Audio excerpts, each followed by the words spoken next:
भाई चंद्रशेखर आजाद जी से कि वो आए और आप तक आने वाले लोग ये आगरा के गांव से चलकर आए हैं, मोहल्ले मोहल्ले से चलकर आए हैं।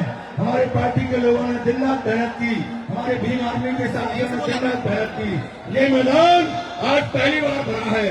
इस मैदान को आज तक कोई पार्टी भर नहीं पाई, आज तक इस मैदान को कोई पार्टी नहीं भर पाई। देखिए इस मैदान के बाहर भी सारी सड़कें भरी पड़ी हैं। साथियों, हम पुलिस प्रशासन का भी धन्यवाद करते हैं कि पुलिस प्रशासन आगरा के लोग हमारा पूरा सहयोग कर रहे हैं। मैं अनुरोध करता हूं अपने प्रिय नेता एडवोकेट भाई चंद्रशेखर आजाद जी से वो आए और अपनी बात को हम सबके समक्ष रखें। एडवोकेट भाई चंद्रशेखर आजाद जी संघर्ष करो, हम आपके साथ हैं। एडवोकेट चंद्रशेखर आजाद जी संघर्ष करो, हम आपके साथ हैं। एडवोकेट चंद्रशेखर आजाद जी संघर्ष करो, हम आपके साथ हैं। बहुजन समाज का संकल्प है, आजाद ही विकल्प है। बहुजन समाज का संकल्प है, आजाद ही विकल्प है। बहुजन समाज का संकल्प है, आजाद ही विकल्प है। भाइयों, हम आपके बीच में हमारे प्रिय नेता एडवोकेट भाई चंद्रशेखर आजाद जो इस देश के अंदर मोदी का विकल्प बनने जा रहे हैं। ये आरएसएस के लोग, बीजेपी के लोग ये प्रचार करते हैं कि मोदी का कोई विकल्प नहीं है। मैं आज इस मंच से कह सकता हूं कि कोई विकल्प है तो बहुजन समाज के लिए आजाद ही हमारे विकल्प है। एडवोकेट चंद्रशेखर आजाद जी आए और अपनी बात को रखें।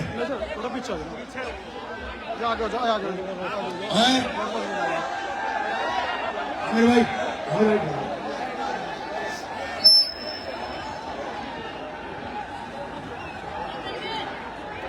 भाई उधर का साउंड बंद हो गया है। हमारे आमिर भाई कहने गए थे इसको चालू कर दो। ठीक है, चालू कर दो।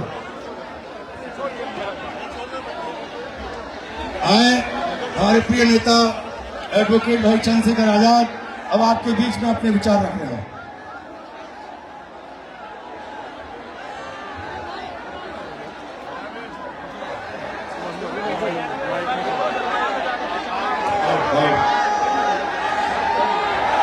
जय भीम। कहां तक आ रही है आवाज? जरा हाथ उठा के बताना। और आप लोग कहां चढ़े हो वहां इतने ऊपर?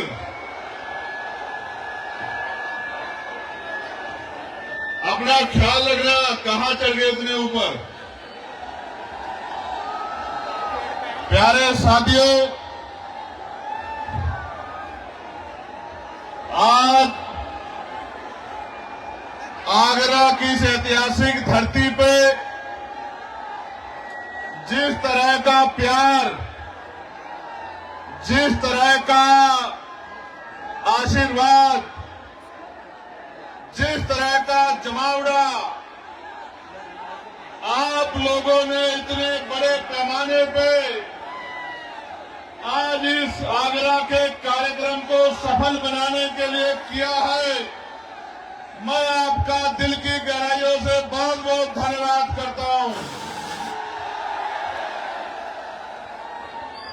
प्यारे साथियों, मैं अपनी बात को शुरू करने से पहले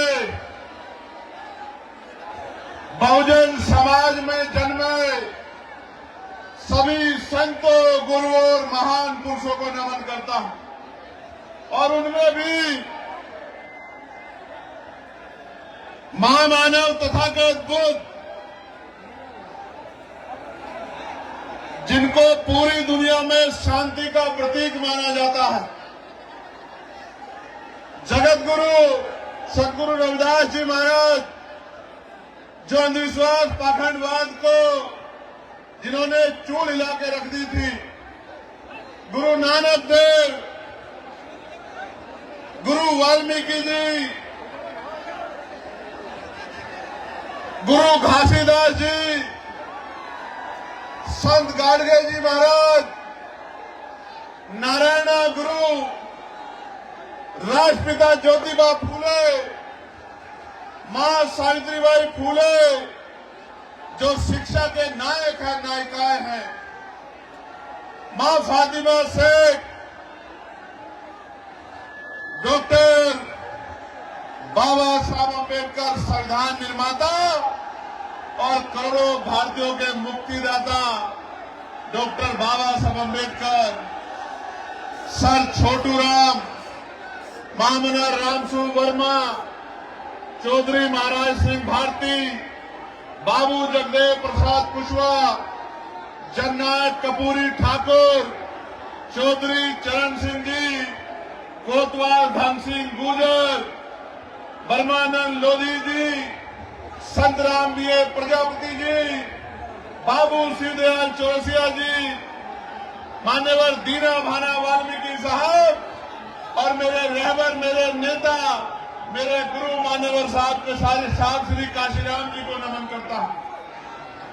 मां अल्याबाई होलकर, महाराजा बिजली पासी, मां अवंतिकाबाई लोधी, मां झलकारी बाई, मां फूलन देवी को भी नमन करता हूं। सम्मानित साथियों, आप जानते हैं कि ये कार्यक्रम जीआईसी ग्राउंड में नहीं होना था। ये कार्यक्रम कहां होना था? रामलीला मैदान में। और रामलीला मैदान सिर्फ मैदान नहीं है, वो मिट्टी है जिस मिट्टी में बाबा साहब अम्बेडकर के आंसू टपके थे, हमारे रहबर के आंसू टपके थे।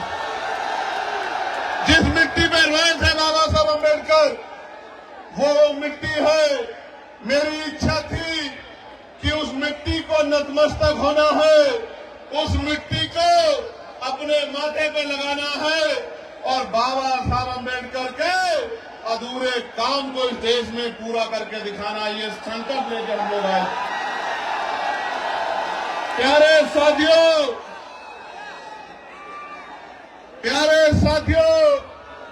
हमसे जगह छीनी जा सकती है, लेकिन दिलों से हमको नहीं निकाला जा सकता।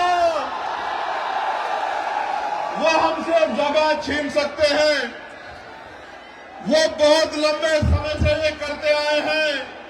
वो हमसे आज जगह छीन सकते हैं, लेकिन आपके दिलों से हमें नहीं निकाल सकते। इस बात का प्रमाण आज आप लोगों ने दिया है। ये नौजवानों की सैलाबी ये जो संख्या है, और इधर मेरी मां बहनों का जो धूम में बैठ के आशीर्वाद देने के लिए आई है, मैं आपका कैसे धन्यवाद करूं। आपने भीम आर्मी आजाद समाज पार्टी को जिस तरह का प्यार आशीर्वाद देने का काम किया है, मैं आगरा अलीगढ़ मंडल के अपने तमाम नेताओं का बहुत बहुत धन्यवाद करता हूं। भीम आर्मी के हमारे साथी, आजाद समाज पार्टी के हमारे साथी, हमारे भाईचारा संगठनों के हमारे नेतागण, हमारे अधिवक्ता मोर्चा के साथी, मिशन 78 के साथी, युवा मोर्चा के साथियों का मैं बहुत बहुत धन्यवाद देता हूं। और ये पहला ऐसा आंदोलन है जिसके मंच पे SC, ST, OBC और मुस्लिम, जैन, सिख तमाम जातियों के नेता आपको देखने को मिलेंगे। बाकी जगह पे तो अगर वो MP MLA भी बना देते हैं, तो उसको इतनी हिम्मत नहीं देते कि वो अपने समाज के लिए एक शब्द मुंह से निकाल सके। आपको 2 अप्रैल 2018 याद है, नहीं याद है? मैंने तो आगरा के जिलाधिकारी कार्यालय पे भी नीला झंडा देखा था उस दिन, मेरे आज भी याद है। प्यारे साथियों, जिन साथियों ने 2 अप्रैल में बलिदान दिया था, या जो साथी 2 अप्रैल में जेल गए थे, मैं चंद्रशेखर आजाद अपनी पार्टी की तरफ से आपको वादा करता हूं, 27 में राजकाज बदलेगा। इन झूठों मुकदमों को शाम तक हम लोग हटाने का काम करेंगे। मेरी बात को आप याद रखेंगे। और जिन निर्दोष लोगों ने पुलिस की लाठियां खाई और जेल काटने का काम किया, उन निर्दोष भाइयों को सरकार सम्मानित करने का काम करेगी, उनके आंसू पोंछने का काम करेगी। इस बात का भी मैं आपको विश्वास दिलाता हूं। प्यारे साथियों, आज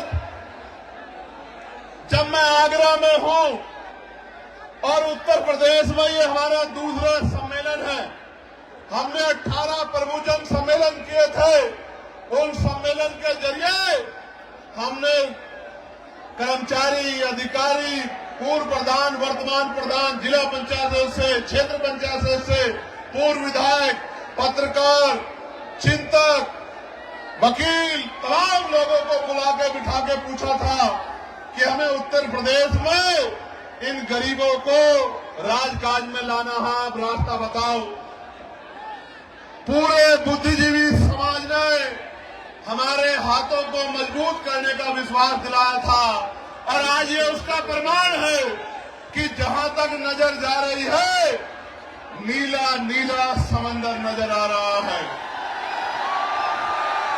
और सिर्फ नीला समंदर नजर नहीं आ रहा है, नौजवानों की शक्ल में मुझे बाबा साहब अम्बेडकर के नीले बाज नजर आ रहे हैं।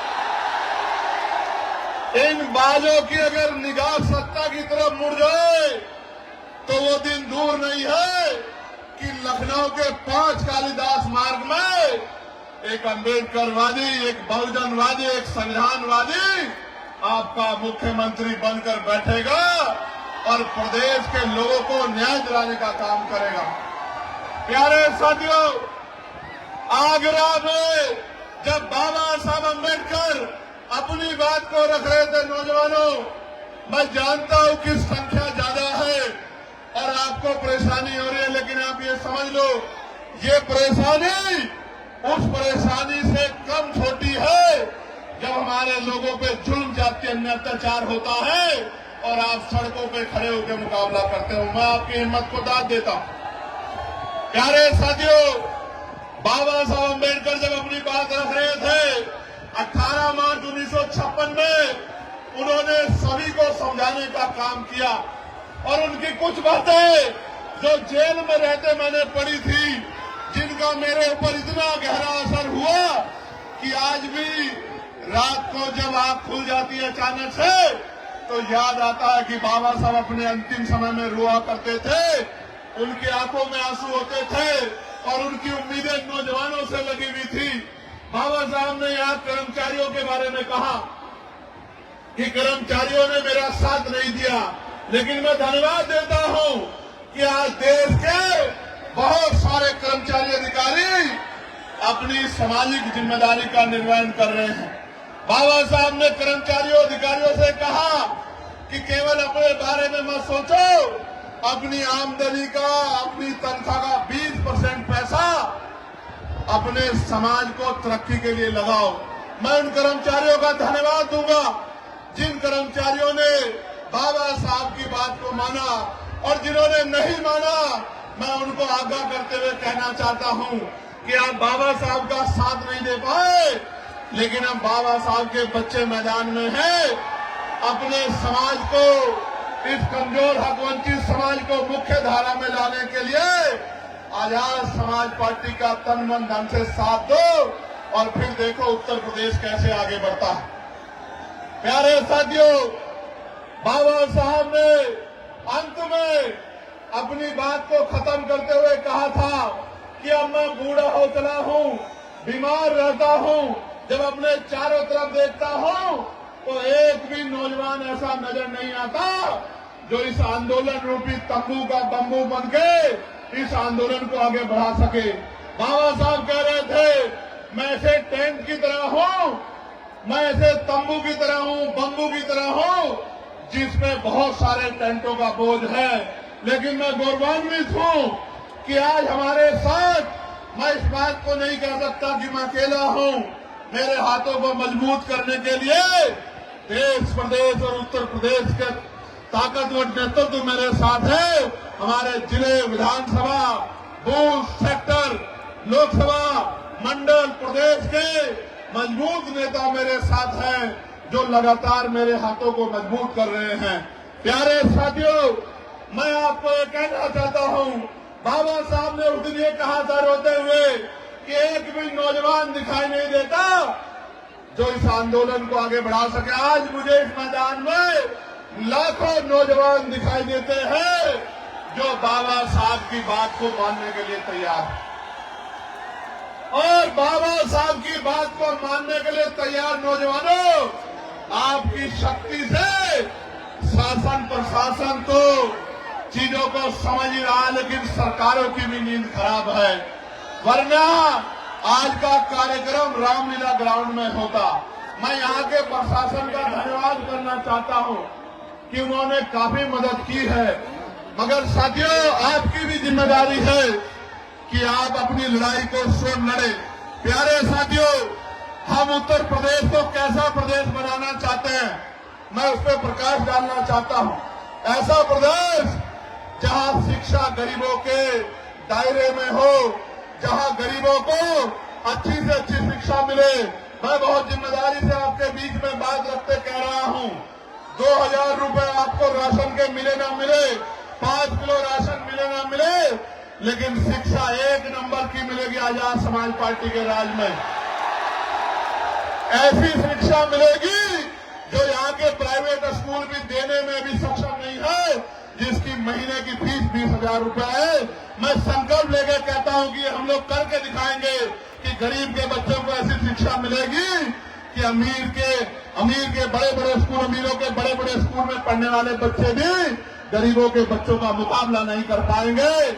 आपको 5 किलो राशन मिले ना मिले, लेकिन आपके बच्चे को इतना मजबूत करेंगे कि वो 50,000 रुपए की नौकरी रोजगार करेगा महीने का, और आपकी आंख में आंसू नहीं आने देगा। मेरी बात को आप याद रखना, ऐसी व्यवस्था लागू करेंगे।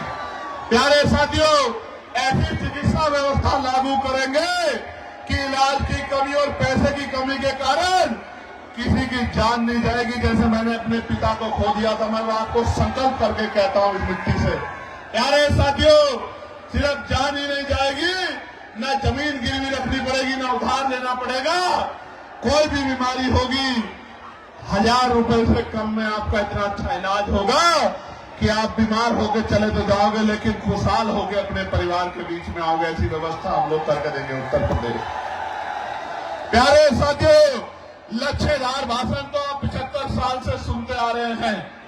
एक हमारे पुराने आंदोलन के अलावा किसी ने गरीबों की सुध लेने का काम नहीं किया जलाध्यक्ष जी। तो मैं ये कहना चाहता हूं कि और कोई करे ना करे, पढ़े लिखे नौजवानों को रोजगार देने का काम आजाद समाज पार्टी 1 साल के अंदर करने का काम करेगी। मेरी बात को आप याद रखना। रोजगार देने का काम, आपके आंसू पोंछने का काम, आपकी जेब को मजबूत करने का काम, आपको सपने पूरे करने का अधिकार आजाद समाज पार्टी आपको 1 साल के अंदर अवसर बना के देगी। प्यारे साथियों, आज कानून व्यवस्था का क्या हाल है? आज कानून व्यवस्था का हाल खराब है। जुल्म जाति अन्याय अत्याचार हो रहा है, बहन बेटियों की इज्जतें लुट रही है। मैं आपको संकल्प करके कहता हूं, अगर कोई अपराधी किसी बच्ची की तरफ आंख उठा लेगा, तो मुख्यमंत्री तो भी कह रहे थे, मैंने मेरठ में भी पूछा था कि हर चौराहे पे यमराज खड़े हैं, यमराज ना खड़े हों, लेकिन पुलिस को इतनी शक्ति दी जाएगी कि किसी गुंडे की हिम्मत नहीं होगी बहन बेटियों की तरफ आंख उठा ले।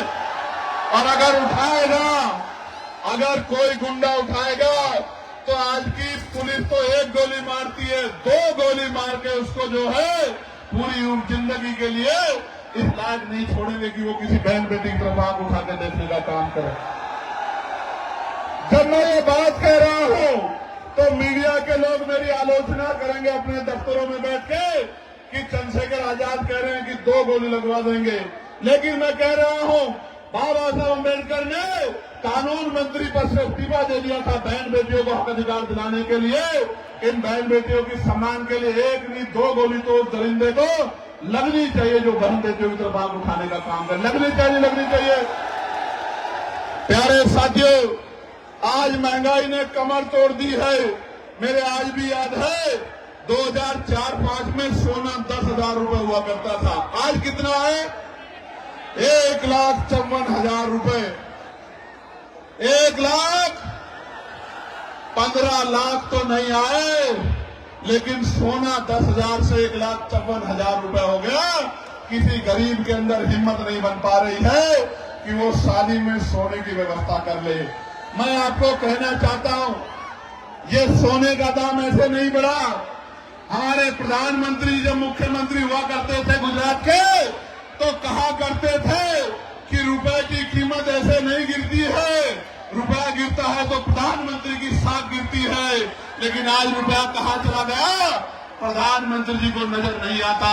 मैं आपको कहना चाहता हूं, अमीरों की तिजोरियों में जो पैसा भ्रष्टाचार का उठा के रख लिया है, इस भ्रष्टाचार पे ऐसी चोट करेंगे कि इन अमीरों को भ्रष्टाचार का पैसा निकालना पड़ेगा और ये पैसा गरीबों के घरों तक पहुंचेगा। गरीबों के रोटी का व्यवस्था, कपड़े की व्यवस्था, पानी की व्यवस्था, शिक्षा की व्यवस्था और चिकित्सा व्यवस्था, इस भ्रष्टाचार के पैसे को अमीरों की तिजोरी से निकाल के गरीबों तक पहुंचाने का काम हम लोग करेंगे। प्यारे साथियों, बाबा साहब ने 1956 में जमीनों की बात की थी। मैं आपके सामने कहना चाहता हूं, पुरानी सरकारों ने जितनी जमीन दी थी गरीबों को, अति पिछड़ों को, दलितों को, चुन चुन के उन जमीनों को छीनने का काम सरकार कर रही है। असामी पट्टे हो या सीलिंग वाले पट्टे या कोई और पट्टे, सारे पट्टों को लगातार पिछड़े मुसलमानों को जो जगह थी छीनने का काम कर रही है। जब सरकार बड़े बड़े हाईवे बना के जमीन एक्वायर कर सकती है तो भूमिहीन मजदूरों को, किसानों को क्यों नहीं जमीन दे सकती? सरकार के पास का कोई जवाब नहीं है। और जिन्होंने 70 साल में घर बना के जो लोग रह रहे हैं, जैसे मथुरा में एक बस्ती को उजाड़ने का काम सरकार करने की बात कर रही है, जहां गरीब, दलित, वाल्मीकि समाज के लोग रह रहे हैं। मैं सरकार को चेताना चाहता हूं, अगर आप गरीबों के घर छीनने का काम करोगे मथुरा में या पूरे प्रदेश में, या उनकी जमीन छीनने का काम करोगे, हम आपकी कुर्सी छीन लेंगे। मेरी बात को याद रखना, ये गरीब आपको सबक सिखा देंगे। प्यारे साथियों, मैंने पार्लियामेंट में एक बिल लेके आया था, मैं निजी क्षेत्रों में आरक्षण का। आपने पढ़ा होगा, सुना होगा कि दलितों को, पिछड़ों को निजी क्षेत्रों में आरक्षण मिलना चाहिए, क्योंकि सरकारी नौकरियां 2% है, प्राइवेट सेक्टर में आरक्षण मिलना चाहिए। बड़ी बहस हुई, कोई कहता है चंद्रशेखर आजाद तो निजी क्षेत्रों में आरक्षण की बात कर रहे। बात नहीं कर रहा हूं, राजकाज बनने दो। पिछड़े, अति पिछड़ों, दलितों को 98% प्राइवेट सेक्टर में आरक्षण देने का काम हम लोग करेंगे, रोजगार देने का काम हम लोग करेंगे। मेरी बात को आप याद रखना। ये प्राइवेट सेक्टर किसी पूंजीपति का नहीं है, ये सरकारी पैसे से बनता है, सरकारी जमीन से बनता है, गरीबों के हक से बनता है। इस 98% प्राइवेट सेक्टर में आज आगरा की धरती से संकल्प हम लोग लेते हैं, इस 98% प्राइवेट सेक्टर में, इन उद्योगों में कमजोर वर्गों के लोगों को हम लोग आरक्षण देने का काम करेंगे। इस बात का मैं आपको विश्वास दिलाता हूं। आपको याद होगा, एक पार्टी है जो अपने आप को नारा लगाती है कि हम दलितों, पिछड़ों, मुसलमानों की पार्टी है, हम इनका ध्यान रखते हैं। प्रमोशन में रिजर्वेशन का बिल फाड़ने वाली पार्टी कभी दलित, पिछड़े, मुसलमानों की हितैषी नहीं हो सकती। मेरी बात को आप याद रखना। मैं आपको आगरा की धरती से चेताने का काम कर रहा हूं। ये आपकी वोटों को लेने के लिए तमाम तरह के कपड़े, तमाम तरह की भाषा बदल के आएंगे। ये आपके हितैषी होते तो आपके कर्मचारियों को डिमोशन का सामना नहीं करना पड़ता, आपके कर्मचारियों को खून के आंसू नहीं रोने पड़ते। इस बात का आपको एहसास होना चाहिए। और अगर हम लोगों को मौका मिल जाएगा तो पिछड़े, अति पिछड़ों को भी दलितों के साथ प्रमोशन में आरक्षण दिलाने का काम हम लोग उत्तर प्रदेश में करेंगे। मेरी बात को आप याद रखना। प्यारे साथियों, मैं तो यही तक नहीं, मैं सामाजिक न्याय को मानने वाला व्यक्ति हूं। आगरा की धरती पर खड़े हुए कह रहा हूं, इसलिए तमाम लोग मेरे पीछे षड्यंत्र कर रहे हैं कि दलितों की तरह पिछड़े वर्ग के लोगों को भी पॉलिटिकल रिजर्वेशन हम लोग दिलाने का काम करेंगे विधानसभा, लोकसभा में। मेरी बात को आप याद रखना। जो कोई नहीं कर पाया वो बाबा साहब अम्बेडकर के बच्चे करके दिखाएंगे। मुस्लिम भाइयों, आप भी तैयार हो जाओ, हिम्मत करके दिखाओ। आजाद समाज पार्टी आपको भी संख्या के आधार पर आपकी हिस्सेदार दिला के रहेगी। मेरी बात को याद रखना। और अति पिछड़े वर्ग के लोगों को कहना चाहता हूं, उनके मन में भय रहता है। आरक्षण 27% दिया गया है, जबकि आबादी 52% थी।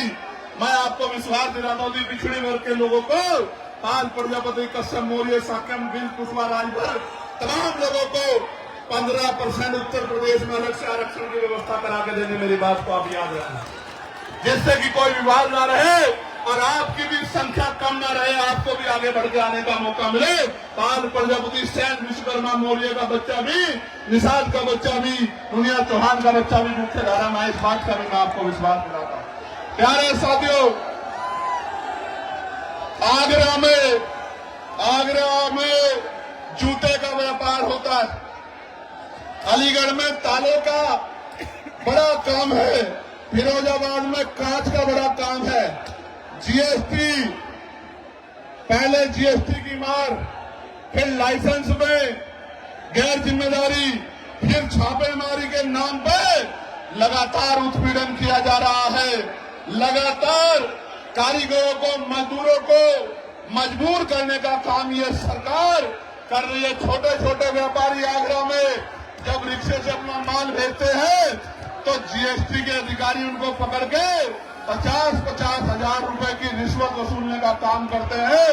राजकाज बदलने दो, एक एक पैसे का हिसाब होगा जो गरीबों का छीनने का काम कर रहे हैं, मजदूरों का। मैंने तो पत्र लिखा था सरकार को कि जीएसटी में छूट करो, और मैं कहना चाहता हूं हमारा व्यापार मंडल मजबूत है। किसी व्यापारी को दिक्कत हुआ करे तो हमारे भीम व्यापार मंडल के साथियों से मिल लिया करो, अपनी समस्या इनको बता दिया करो। प्यारे साथियों, अभी यूजीसी के नए नियम आए हैं, बड़ी चर्चा हो रही है, बड़ा विरोध हो रहा है, और मैं आपको स्पष्ट कहना चाहता हूं वही विरोध कर रहा है जो जाति के आधार पर एससी, एसटी, ओबीसी के बच्चों का शोषण करने का काम करता है, उनको अपमानित करने का काम करता है। इससे किसी को दिक्कत नहीं है, सिवाय द्रोणाचार्य के जो एकलव्य का अंगूठा काटना चाहता है। उसके अलावा यूजीसी के नए नियमों में से किसी को दिक्कत नहीं है। और मैं सरकार को कहना चाहता हूं, चंद मुट्ठी भर लोगों की वजह से अगर यूजीसी पे फैसला वापस हुआ तो हम 85% बहुजन समाज के लोग सड़कों पे उतर के सरकार को बताने का काम करेंगे कि हमारे बच्चों के जो जितना जो है बड़ी बड़ी यूनिवर्सिटियों में सुसाइड और तमाम तरह के अटेम्प्ट हो रहे हैं, इस अपमान को, इस दर्द को हम लोग भूलने वाले नहीं है। चेतावनी भी मैं सरकार को देना चाहता हूं। ये सरकार धर्म की बात करती है, गौरव यहां खड़े, धर्म की बात सरकार करती है, और अभी ये अपने धर्म के शंकराचार्यों के साथ कैसा व्यवहार कर रही है आप लोग देख लो। प्रयागराज इसका बहुत बड़ा उदाहरण है, जो अपनों की नहीं हुई। हालांकि मेरा उनसे वैचारिक मतभेद है, क्योंकि वो वर्ण व्यवस्था को मानते हैं, मनुस्मृति को मानते हैं, ये उनका अधिकार है, लोकतंत्र है, आर्टिकल 25-26 है। लेकिन हम लोग संविधान को मानने वाले लोग हैं, मानवता को मानने वाले लोग हैं, भगवान बुद्ध को मानने वाले लोग हैं। हम लोग किसी के साथ भी अन्याय बर्दाश्त नहीं करते। इसलिए वैचारिक मतभेद के बाद भी मैंने कहा कि वहां गलत हुआ, जिस तरह से उनके शिष्यों की चुटियां पकड़ के उनको खींचा गया। ये इस बात का उदाहरण है कि जब सत्ता तानाशाह हो जाती है तो पहले उसी का इलाज करती है जिसने उसको सत्ता में लाकर बिठाने का काम किया है। प्यारे साथियों, आज उत्तर प्रदेश में बरेली में अन्याय हो रहा है आप सबके सामने। आज हाथरस में अन्याय हो रहा है, हाथरस के जख्म अभी हम भूले नहीं है। आज बुलंदशहर में क्या हाल है, प्रयागराज आपको याद होगा किस तरह से 90 बच्चों को जेल भेजने का काम इस सरकार ने किया था। और प्रयागराज में कौशाम्बी में अपनी पाल समाज की बच्ची को मुझे जाने नहीं दिया था उनके घर पे। और आपको याद होगा कानपुर देहात में क्या अन्याय हुआ, आपको याद होगा अरुण वाल्मीकि के यहाँ हम लोग आए थे जब उस बच्चे को मार दिया था, उसकी 30 दिन की उसकी गर्भवती पत्नी को पीटने का काम किया था। मैं उस दिन उनके आंसू पूछने के लिए आया था। हाथरस के परिवार को मुख्यमंत्री ने वादा किया कि नौकरी और घर देंगे, नहीं दिया। ये इनके वादे खोखले हैं। और अभी मेरठ में आपने देखा, मेरठ के कपसार में एक चुनाव सांसद अपनी बहन से और अपनी मरी हुई मां से नहीं मिल पाया, पुलिस बना के मुझे रोकने का काम किया। मैं कहना चाहता हूं, मुझे तो रोक लोगे, मैं संविधान को मानता हूं, लेकिन इनको कैसे रोकोगे जब ये अपने पैरों पे खड़े हो जाएंगे? इनको कैसे रोकोगे? मुझे रोक लो, मैं कानून को मानता हूं, लेकिन कानून चलाने वाले हाथ जब इनके हो जाएंगे, जब इनका राज का जाएगा कमजोरों का, तब इन गुंडों को कैसे बचाओगे? इनके बारे में, गुंडों के बारे में सोचो। प्यारे साथियों, मैं बहुत जिम्मेदारी से आपको ये कहना चाहता हूं, इस जुर्म जाति को रोकने के लिए हमें कमर कसनी होगी, क्रांति के लिए तैयार होना पड़ेगा और क्रांति संवैधानिक रूप से वोट के रूप में होगी। जब मैं सड़कों पे था, सड़कों पे लड़ता था, आज पार्लियामेंट में आपने भेज दिया है, तो बताओ पार्लियामेंट में आपकी आवाज गूंजती है नहीं गूंजती है? क्या 543 में नीले पट्टे वाला दिखाई देता है नहीं दिखाई देता है? कहीं छिप तो नहीं जाता? सुनते हो नहीं सुनते हो? प्यारे साथियों, इस देश में 15 अगस्त 1947 को तय हो गया था। मुस्लिम समाज के भाई सुन लें, जैन समाज के भाई, सिख समाज के भाई, बौद्ध समाज के भाई, क्रिश्चियन समाज के भाई सुन लें, हमारे जो मसीह समाज को मानने वाले लोग हैं वो भी सुन लें। 15 अगस्त 1947 को तय हो गया था कि जिस स्ट्रक्चर का जो स्वरूप है, अगर वो मस्जिद है तो मस्जिद रहेगी, वो मंदिर है तो मंदिर रहेगा, वो चर्च है तो चर्च रहेगा, वो गुरुद्वारा है तो गुरुद्वारा रहेगा। लेकिन जब से इनकी सरकार आई है, हर मस्जिद को, हर गुरुद्वारे को, हर चर्च को जानबूझ के टारगेट करने का काम ये सरकार कर रही है कि इनका राजनीतिक एजेंडा कामयाब होता रहे। मैं आपको कहना चाहता हूं, सरकार की जिम्मेदारी है कि पुलिस को कहे, एडमिनिस्ट्रेशन को कहे कि इस तरह का माहौल खराब नहीं होना चाहिए। लेकिन कई बार फतेहपुर के मकबरे को हम लोग देखते हैं, सरकार सामने नजर आती है, बीजेपी के लोग तोड़ने का काम करते हैं। मैं आपको कहना चाहता हूं, हिम्मत मत हारो। जब माहौल खराब करने वाले लोग हैं तो आपका हाथ पकड़ के आपके साथ चलने वाले लोग भी हैं। मेरी बात को याद रखना। आपने अभी तक कभी इसे ताकत दी, कभी उसे ताकत दी, कभी उसे ताकत दी। एक बार बाबा साहब अम्बेडकर के सच्चे बच्चों को ताकत देके देखो, गुंडागर्दी का माहौल ठंडा हो जाएगा और स्वाभिमान सम्मान के साथ आगे बढ़ने का मौका मिलेगा। प्यारे साथियों, ये तो मैं हूं जो पार्लियामेंट में बोलता हूं, सड़क पे मुसलमान, ईसाई, सिख, जैन, बौद्ध, वरना अल्पसंख्यक कह के लंबे समय तक आपसे वोट ली गई है। आप इस बात को जानते हैं।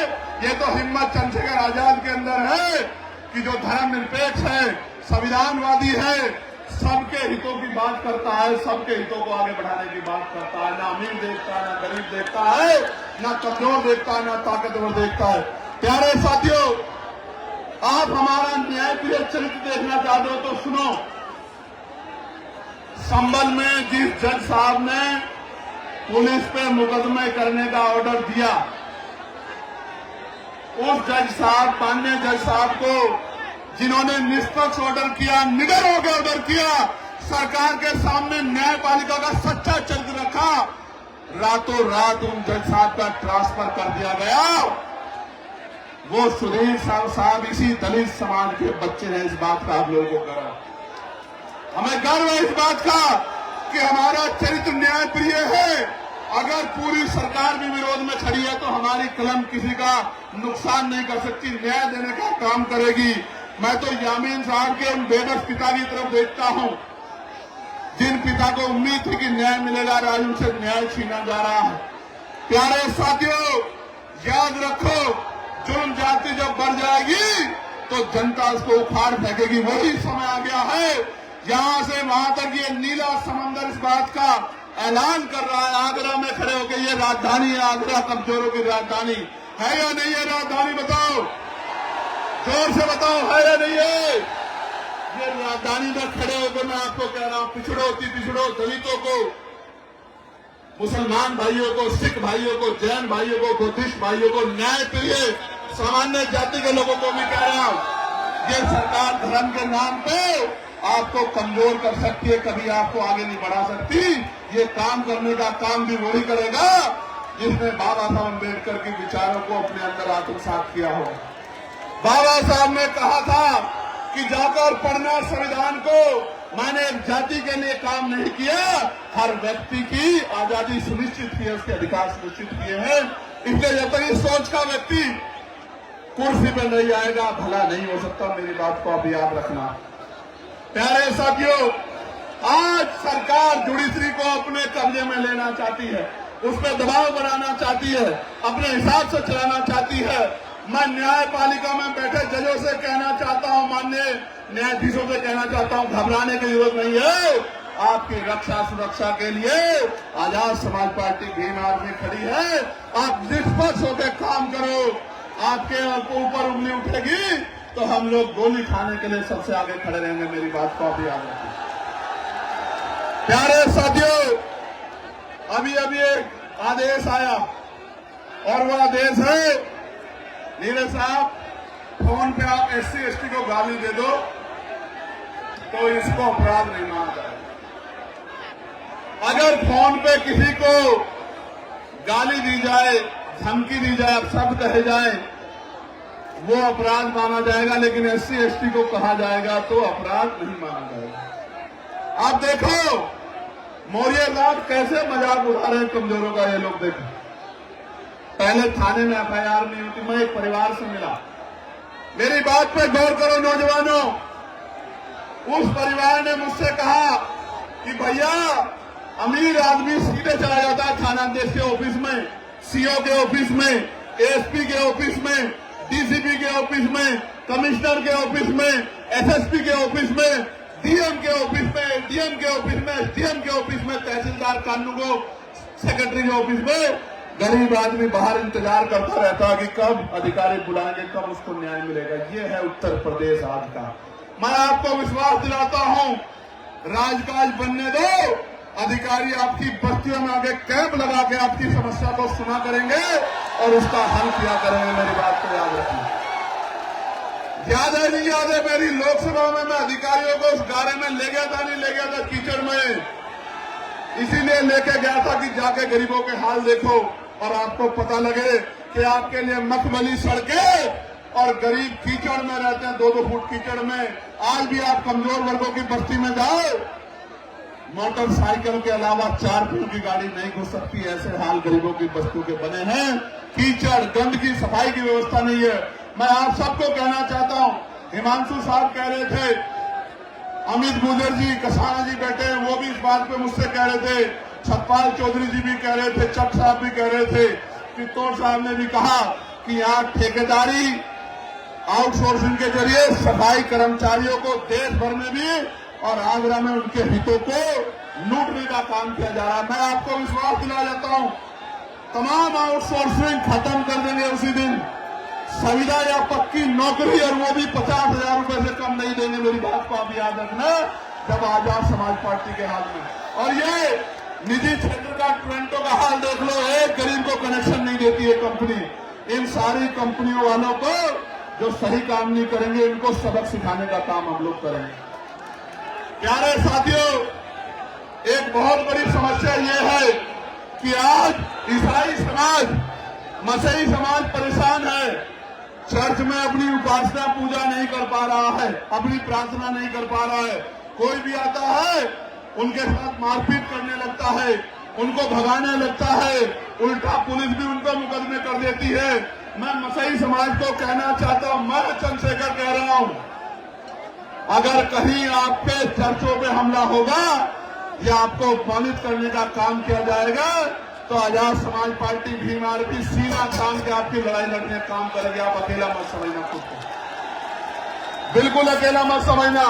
ऐसे ही मैं सिख भाइयों को, मुसलमान भाइयों को भी कहना चाहता हूं कि आप भी मन पक्का कर लो, आप भी आजाद समाज पार्टी के साथ खड़े हो जाओ। आने वाले 10-15 दिन में वैसे भी माहौल उत्तर प्रदेश का बदलने वाला है। मेरी बात को आप याद रखना, आने वाले 15 दिन में देख लेना, उत्तर प्रदेश का माहौल बदलने वाला है। आप भी कमर कस लो, कमजोरों की एकता इत्तेहाद ही इस सरकार को उखाड़ के फेंक सकती है। वरना 95% वोट दिया था आपने पिछली बार उत्तर प्रदेश में। 2022 में क्या मिला? 125 सीटें, 125 सीटें। आप एकजुट हो जाओ, 300 सीटें जीतेंगे, 300 सीटें। मेरी बात को आप याद रखना, क्या 125 सीटों की बात करते हैं।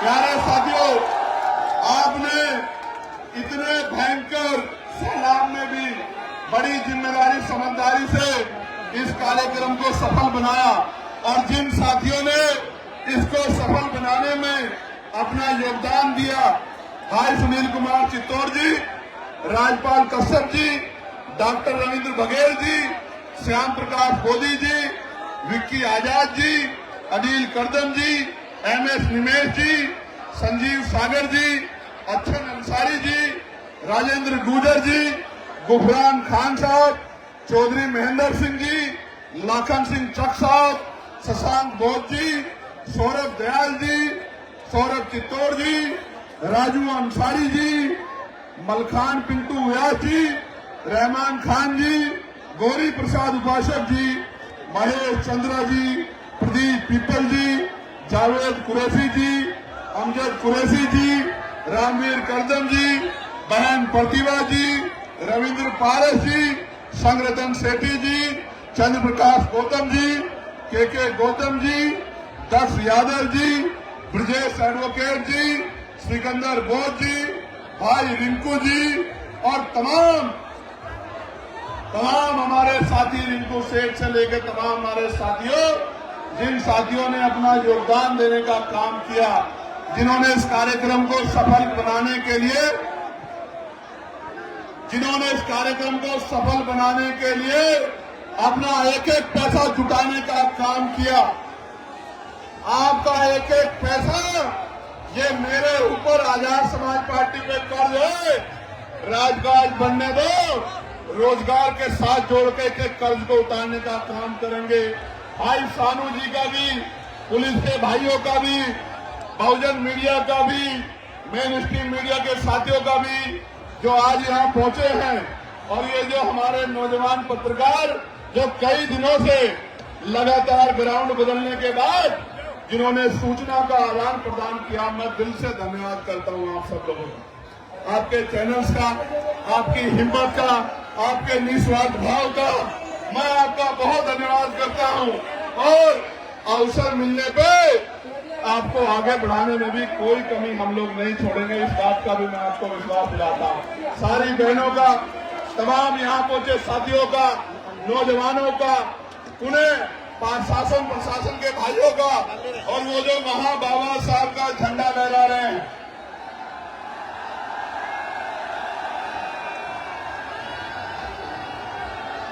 ये जो इधर पेड़ों पे चढ़े हुए हैं, उधर वहां पेड़ों पे,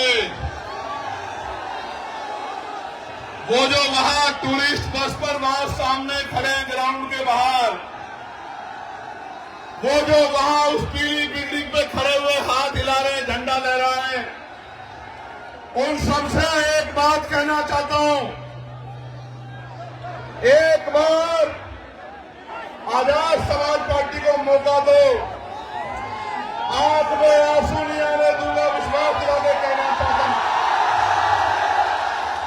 मेरे साथ हाथ ऐसे करके संकल्प करो, यहां से लेकर वहां तक सब लोग। आज हम आगरा की इस ऐतिहासिक धरती पर, इस ऐतिहासिक धरती पर 18 मार्च 1956 को बाबा साहब ने अपनी बात को रखते हुए समाज में पीड़ा को देखकर, भावुकता के कारण ये कहा था कि मुझे एक भी नौजवान नजर नहीं आता जो इस आंदोलन का तंबू बन के इस आंदोलन को आगे बढ़ा सके। हम आज 25 फरवरी 2026 को संकल्प लेते हैं कि बाबा साहब अम्बेडकर के आंसुओं का संकल्प है हमें, हम मिट जाएंगे, लेकिन बाबा साहब के सपनों को अधूरा नहीं रहने देंगे।